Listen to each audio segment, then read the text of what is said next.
নবী বলছেন, আল্লাহ আমার উম্মত যদি জাহান্নামে থাকে আমি কিন্তু জান্নাতে যাব না। আল্লাহ বলছেন আপনি না গেলে তো জান্নাত উদ্বোধনই হবে না। এবারে মামলা কি দাঁড়ালো?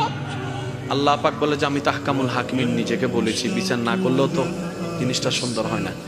অনবী একটা কাজ করেন, ওয়ালা সাউফা ইউতিকা রাব্বুকা ফাতারদা, আমি কাউকে বলি নাই, আপনাকে না বলেছি। ওমা আরসালনাকা ইল্লা রাহমাতাল লিল আলামিন, কারো সম্পর্কে নাজিল করি নাই, আপনাকে দিয়েছি।